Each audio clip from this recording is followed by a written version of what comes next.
मास हो गए थे कि तिवारी जी की लड़की उसका नाम है प्रीति, तो भूख ही नहीं लगती थी और वो दुखती चली गई। इतने डॉक्टर दिखाए, कोई फायदा नहीं हुआ। तो जब तिवारी को पता चला कि ऐसे ऐसे महाराज जी आए हुए हैं पानीपत आश्रम में, तो वो फंक्शन था वहाँ, वार्षिक उत्सव का समय था, वो बच्ची को लेके आए। तो फंक्शन खत्म हो गया, उन्होंने प्रार्थना करी, महाराज जी 4-5 मास हो गए मेरी बच्ची कुछ नहीं खाती है, भूख नहीं लगती इसको, ये सूखती जा रही है। और वो इतनी सूख गई थी, बैठ भी नहीं पा रही थी, तो झुक के अपन करके माता का सपोर्ट लेके वो बैठती थी। तो महाराज जी ने देखा, तो महाराज जी की बड़ी दया दृष्टि पड़ी कि बच्ची पे, 8 साल की बच्ची थी।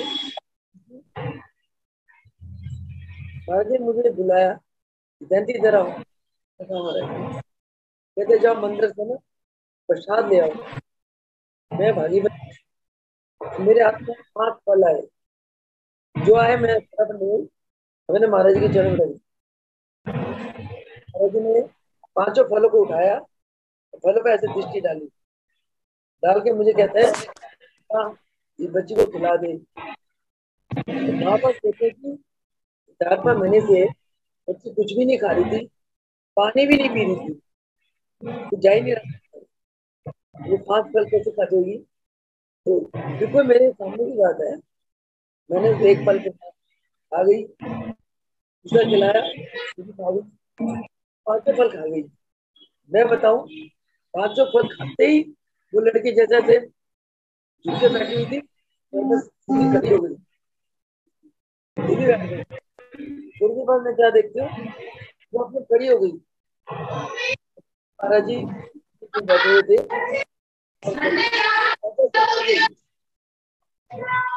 और के चरणों में जाकर जैसे महाराज जी को प्रणाम किया, आशीर्वाद लिया। वह इतने भगत बैठे हुए थे, सारे देखकर मन हो गए, क्या ईश्वरीय शक्ति है। देखिए महाराज जी तो ईश्वरीय शक्ति ऊपर से, महाराज जी बहुत साधारण वेशभूषा में रहते थे, असल में वो साक्षात भगवान थे। साधारण लोगों ने उन्हें पहचान नहीं पाए, जान नहीं पाए, इतने करिश्मे महाराज जी ने दिखाए, फिर भी कोई को लोग महाराज जी की उस ईश्वरीय शक्ति को पहचान पाए। तो महाराज जी का आशीर्वाद प्राप्त करके दीदी पढ़ाई करने लगी। पढ़ाई करते करते बीए करा, एमए करा, तो उसकी शादी हो गई। शादी के बाद क्या हुआ, पहले एक बच्ची हुई, बेटी हुई, फिर उसने प्रभु जी से प्रार्थना करी और शादी घर में रहने के बाद हुई। एक बच्ची हुई, दूसरे बेटे के समय, दूसरे बच्चे के समय 2015 की बात है। बच्चा घर में है, साउंड में माँ को डिस्टरबेंस है बहुत ज्यादा, बहुत साउंड सारे माइक ऑन है। नहीं, एक ही माइक ऑन है, वो दीदी म्यूट नहीं हो रहा है। वो चंपा आंटी का माइक ऑन है, वो म्यूट नहीं हो रहा है। बड़ा खट्टा ना। नीलू आंटी का, डॉली आंटी का भी ऑन है। नहीं मेरा तो अभी ऑन हुआ है उनका।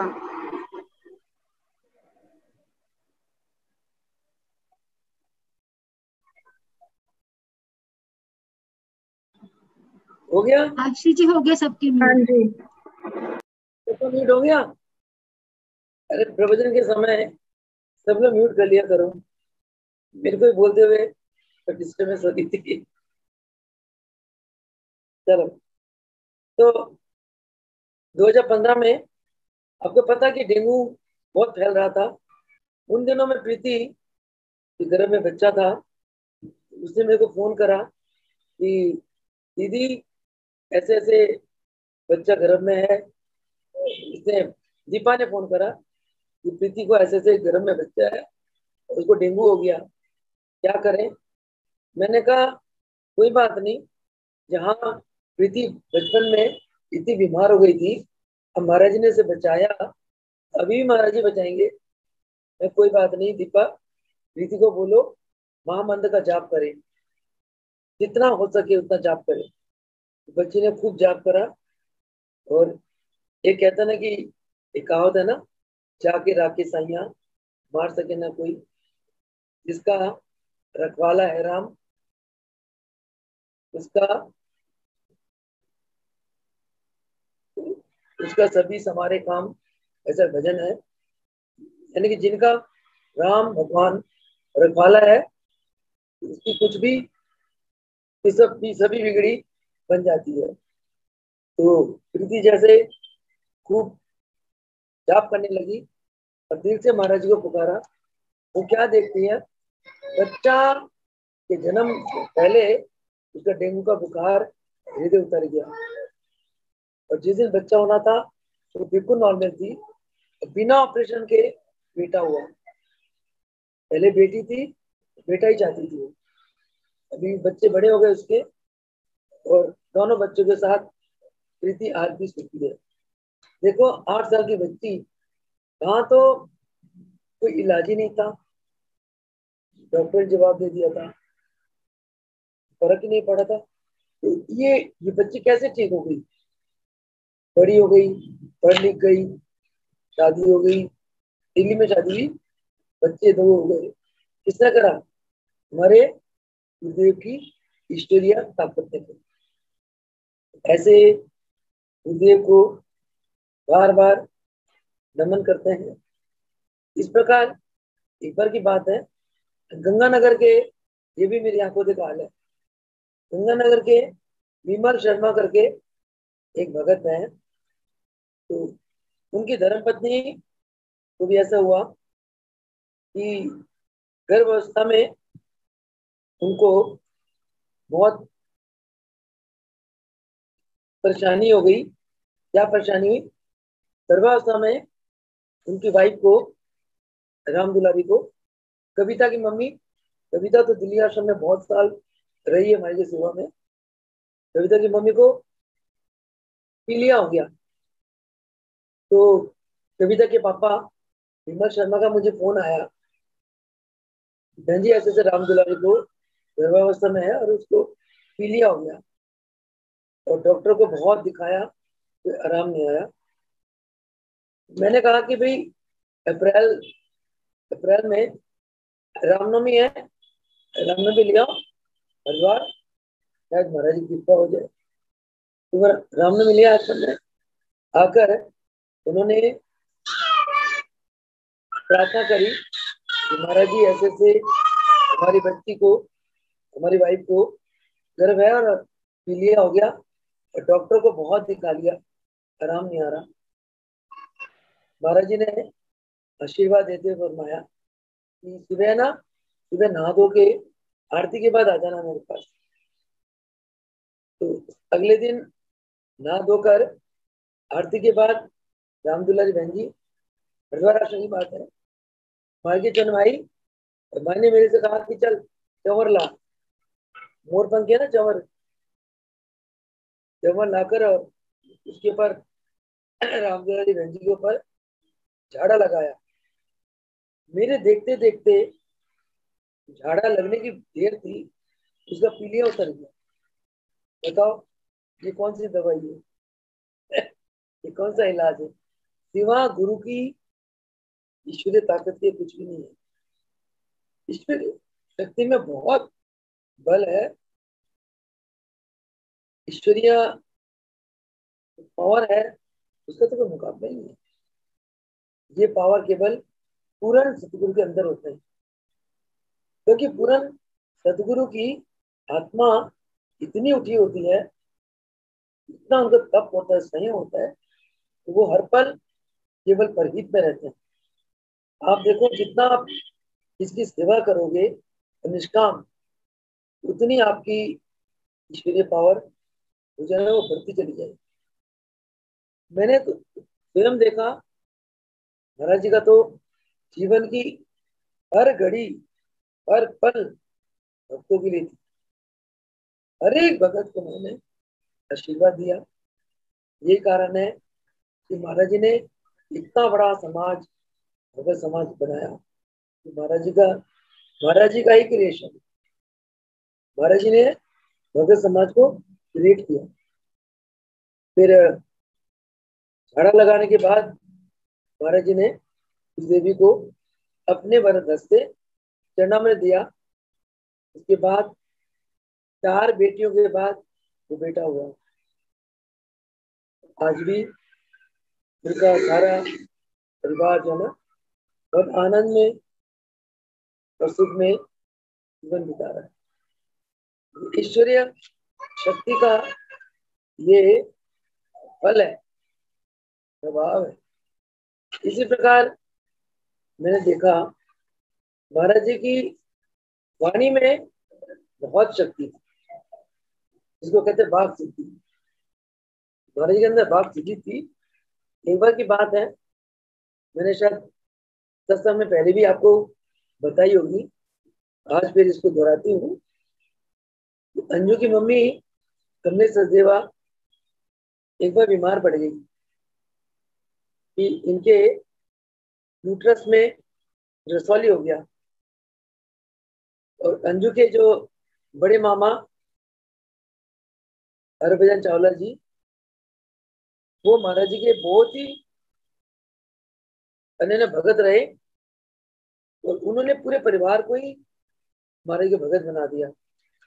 अपने छोटे भाई योगेंद्र चावला को भी इतना दीवाना बनाया कि दोनों भाई उड़ उड़ के आते थे महाराज के चरणों, चाहे वो रामनवमी, चाहे वो गुरु पूजा, चाहे दिल्ली का फंक्शन। इन्होंने आना ही महीने 2 महीने में महाराज के चरण में आकर आशीर्वाद लेना ही लेना है, दर्शन करना ही करना है। तो अंजू की मम्मी के यूट्रस में जब रसौली हो गई, उन्होंने अपने भाई को बताया। तो सारा परिवार, मैं तब दिल्ली आश्रम में रहती थी, दिल्ली आश्रम में आया, आकर माँ जी को प्रणाम करा, आशीर्वाद लिया। अंजू की माँ ने महाराज जी ने प्रार्थना करी, महाराज जी मेरे पेट में रसौली है और अगले दिन डेट था, कल मेरा ऑपरेशन है, अब जी कृपा करें, मुझे आशीर्वाद दें। भगत बहुत बैठे हुए थे, महाराज जी कुछ व्यस्त भी थे, परंतु व्यस्त रहते हुए भी एक शरीर में रहते हुए महाराज जी अनेकों रूपों में रहते थे। जैसे रामलाल प्रभु जी समाज में सत्संग कर रहे हैं, एक भगत अलीगढ़ में पुकारा, वहां पहुंच गए। एक भगत ने हरिद्वार में पुकारा, वहां पहुंच गए। वही शक्ति के मालिक महाराज स्थूल रूप में होते हुए भी महाराज जी कई रूपों में रहते थे। कमलेश जी ने सोचा होगा कि महाराज जी ने शायद मेरी प्रार्थना नहीं सुनी होगी, तो उन्होंने दोबारा फिर प्रार्थना करी। मैं वही बैठी थी, दिल्ली आश्रम की बात है, वहां जो आंगन में बेरी का पेड़ था ना, उसके नीचे विराजमान थे महाराज जी चारपाई में। सारा भगत समाज बैठा हुआ था। तो अंजू की मम्मी ने जब दोबारा प्रार्थना करी, तो महाराज जी ने मेरी तरफ इशारा करके जोर से बोले, हटा इस बीमारी को। फिर मैं अंजू की मम्मी को ना धीरे से वहां से उठा के ना अंदर मंदिर में ले आई। तो मैंने ही सोचा कि शायद महाराज जी अंजू की मम्मी को ही कह रहे होंगे कि इनको हटाओ यहाँ से। मुझे समझ नहीं पड़ी, उनको बड़े आदर से मंदिर में ले आई। वो खूब रोने लगी, खूब जी भर के रोई। मैंने बहुत समझाया, मैंने कहा बहन जी महाराज जी ने आपको कुछ नहीं कहा, शायद ऐसा ना हो आपके कष्ट को महाराज जी ने फटकारा हो। जो कष्ट आपके ऊपर आया हुआ है, हो सकता है हमारे तो काल को ही फटकार देते हैं। काल भी माई के सामने हाथ जोड़ के खड़ा रहता है, उसकी हिम्मत नहीं पड़ती जब तक महाराज जी की आज्ञा ना हो काल है, इसके नेड़े नहीं आ सकता, क्योंकि महाराज जी बहुत बड़े गुरु शक्ति हैं। मैंने कहा, मैंने जैसे भक्तों का दुख देख के ना मेरा दिल बहुत पिघल जाता था, तो तरह तरह की मीठी मीठी बातें करके मैं भक्तों को कंसोल करती थी। मैंने उनको बड़ा कंसोल करा। मैंने कहा, बहन जी कोई बात नहीं, गुरु है ना, इसमें भी कोई भलाई है। गुरु के हर लीला में कोई ना कोई हमारी भलाई छुपी होती है। फिर वो थोड़ी सी शांत हो गई। अगले दिन जब ऑपरेशन के लिए जाना था, डरती डरती उन्होंने कुछ भी नहीं कहा, महाराज जी को खाली प्रणाम करा। प्रणाम करके जैसे चावला जी जाने लगे, एकदम महाराज ने जोर से थापना दी संजू की मम्मी को।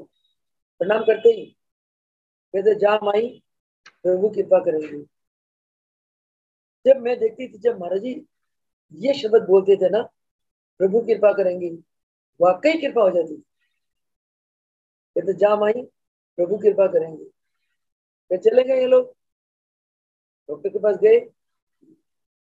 डॉक्टर ने ऑपरेशन के लिए सब कुछ तैयारी कर रखी थी।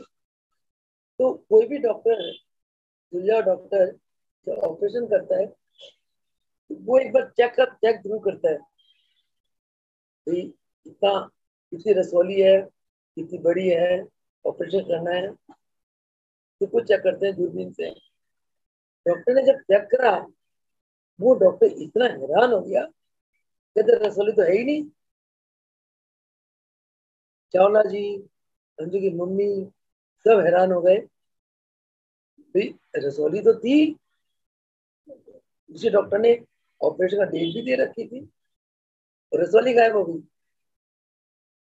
तब अंजू की मम्मी को समझ पड़ी कि महाराज जी ने मेरे को नहीं कहा चल हट बीमारी को, मेरे अंदर जो बीमारी थी ना रसौली की, उस बीमारी को दूर भगाया अपनी बाप शक्ति से, बाप सीधी से।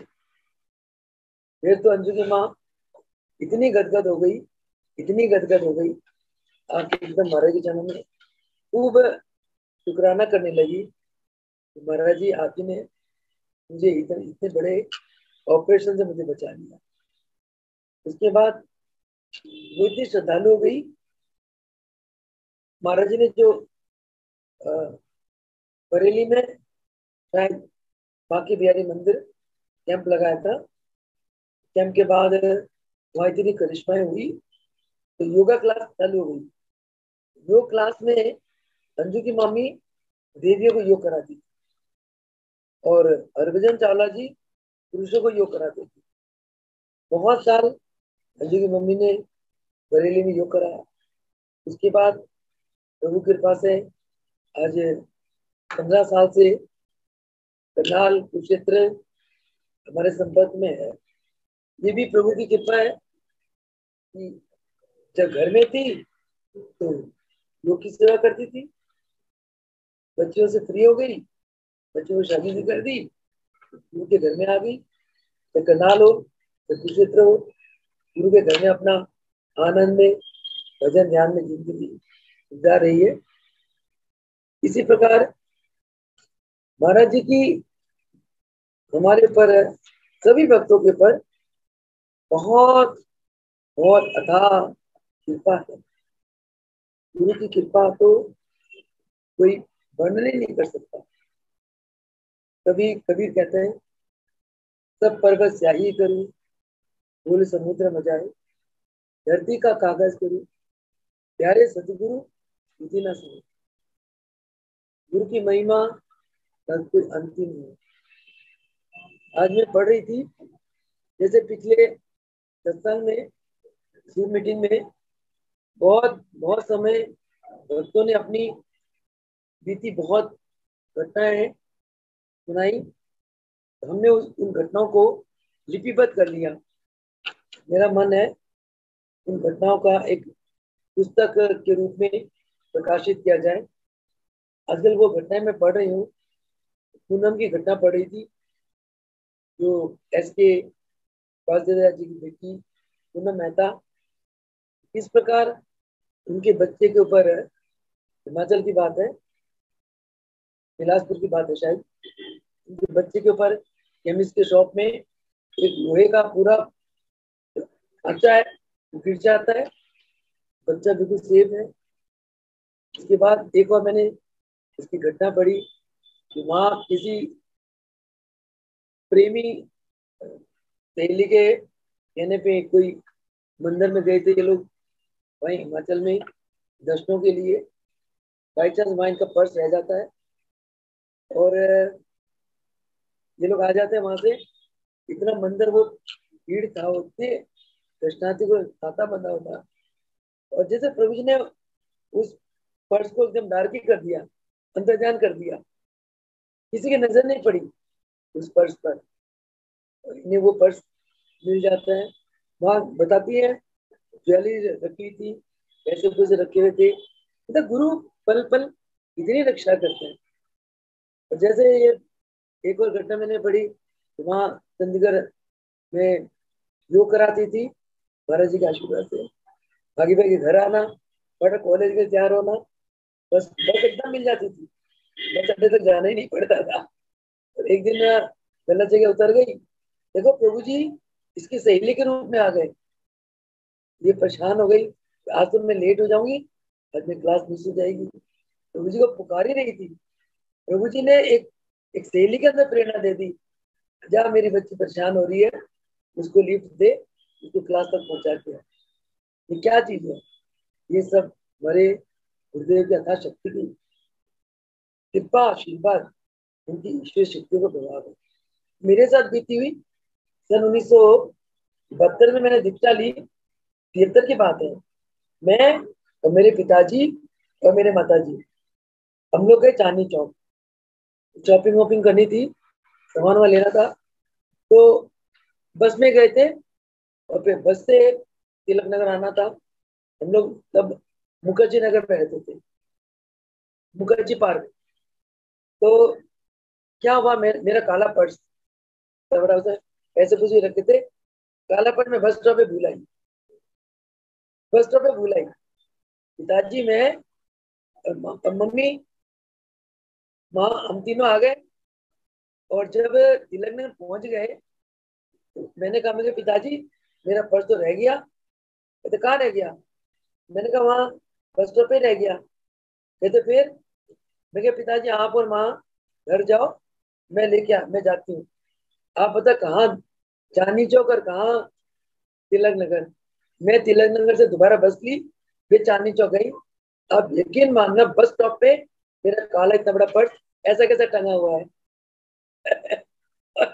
किसी ने नहीं उठाया। मैं इतनी हैरान हुई, नई नई बात है। मैं पूरी रास्ता जो है ना महाराज जी को मनाती जा रही थी, ये महाराज जी कृपा करना मेरा पर्स मुझे मिल जाए, ये मिल गया।